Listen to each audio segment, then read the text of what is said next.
Hi guys, hope everybody is doing really well. Today I've got an interesting video. I've got a restoration kindly done by my really good friend Graham. Graham's a legend and he's a wonderful plane maker and a restorer of just about anything. At the minute he's doing repairs on watches, which is a really delicate and difficult thing to do. So he's a really clever guy. I'll put a link to his Instagram below and you can see all these amazing restorations he does. And complete fabrications of amazing planes. So Graham's a very talented man, and I had a bit of a quandary because one of my favorite adjustable spanners brands is Timmings. Timmings is a very early English adjustable spanner company. Timmings, you see here we've got a very early wooden handle type from 1843, and I did get one of these off my good friend Roger, and it's a Timmins, and it's the same one as in that folder, and I got another one off my good friend John in a swap, which was not in such a good condition. So I'll show you what it looked like before Graham did the restoration, and he'll show you his restoration, and then you can see the final result when I show it you after.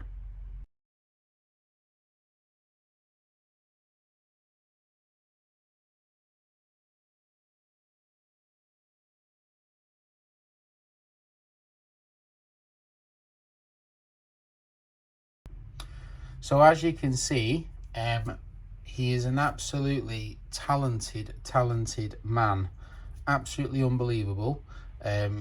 Just a genius. So he can do anything. He did it in literally a day or two. He straightened it out. It was very bent. He made a new handle for it. This was the original handle from 1848. This is not a replacement handle. And he's made a spare handle, which is just quite amazing. And he also put one on this as well.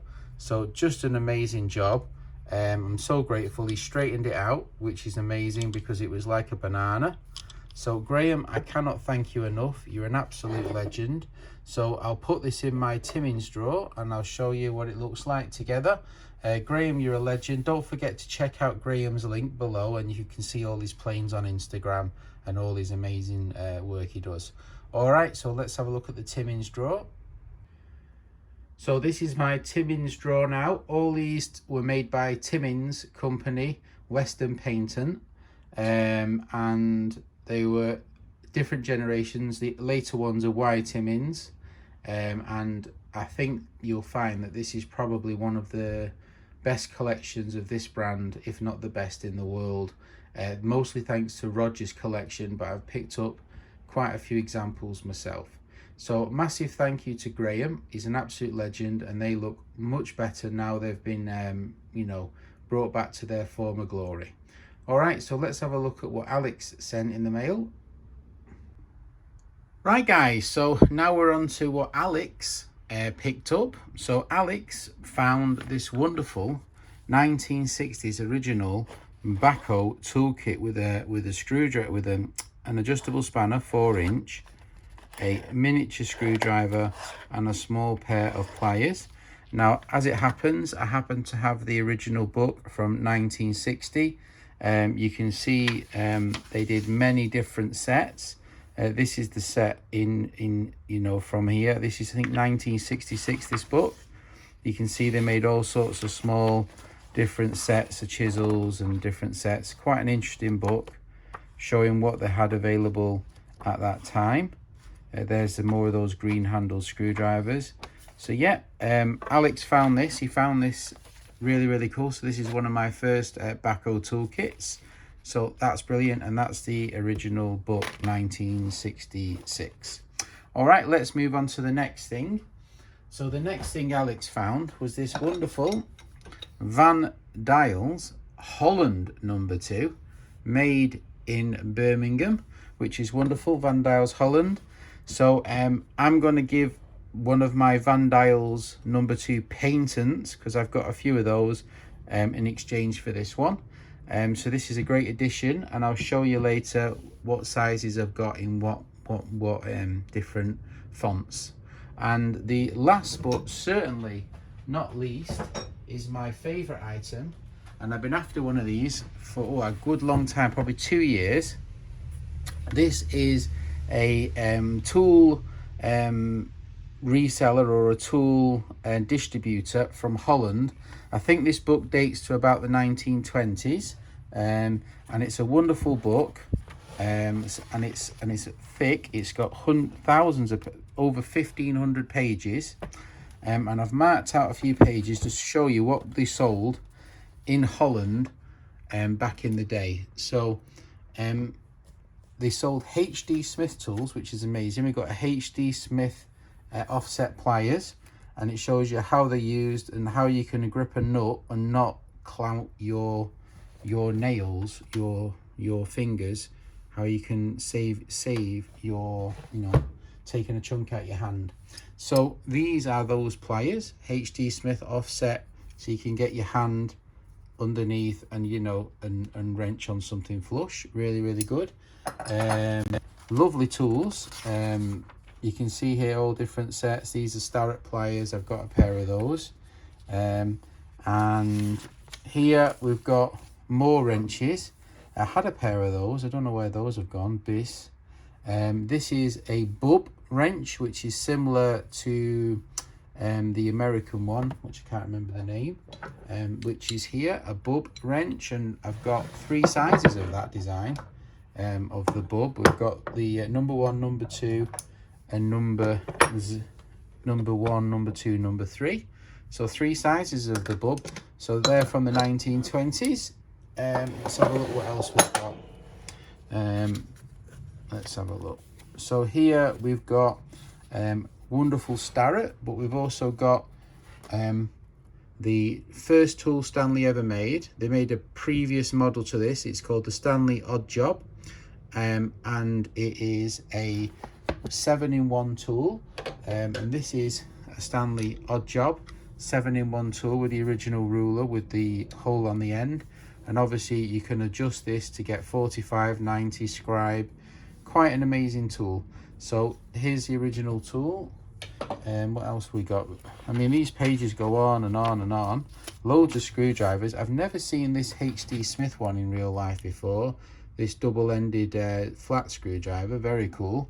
And then here we've got a first 1920s rubber-handled HD Smith. And as it happens, I have one of those to show you. HD Smith, you can see the rubber is in poor state. This is what the HD Smith, you can see there, HD Smith screwdriver looks without the rubber. But I don't know of any other surviving rubber examples, so kind of an unusual tool. So I thought I'd show you that one. But this is just jam-packed with absolutely amazing things. We've got here, which is a Billings and Spencer quick adjust screwdriver with 4 blades. So I can show you there, 4 blades. And obviously how it works is you just pull it out, you select a blade, you stick it back in, and then you've got the screwdriver you need. And this was patented in 1896 by Billings and Spencer, and this is obviously that design there. So I thought I'd show you that, bit of fun. This is jam-packed. This book is absolutely jam-packed with amazing tools from, you know, amazing adverts, amazing tools, all different types of agricultural tools. Quite amazing. Now this is the reason why I wanted the book, really wanted the book, was its early advertisements of Van Duijls Holland, which are extremely rare. So here we've got the Van Duijls 1 to 5 of the round twist handle spanner, which is this one. So you adjust it and you've got the twist handle. I don't need to probably come out a little bit to show you. Maybe there, that might be better. And then here we've got a very early,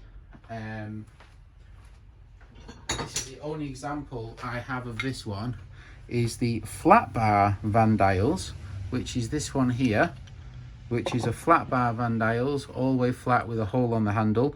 Most of them are like the previous one. And then you've got the more common Van Duijls patent, which you can see there, Van Duijls patent. So that's the reason why I wanted the book, is because it's showing original advertisements of Van Duijls. Here we've got Prentice vices, got Parkinson Prentice vices. Prentice made absolutely wonderful vices. Here's a swivel version, which I can show you one of those here, where the pin comes out, and then you can obviously adjust the jaw. You can obviously adjust to make different angles, which it shows you, and then, or you can have put the pin in and have it straight. You can lift up this to make it a swivel as well, and then it'll lock in place. And it's a lovely little thing.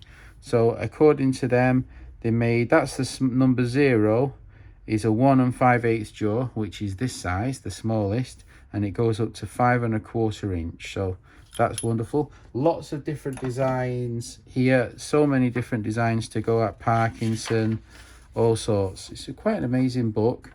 Monarch, I mean, it's amazing. Yankee, it's just amazing what they actually had in Holland in the 20s. Quite amazing. It seems to be even more stuff than what we had in Britain in our catalogues. We had maybe more British manufacturers, so we didn't need as much American stuff possibly. But yeah, absolutely fantastic. Lovely book. Can't thank Alex enough. He's an absolute legend as always.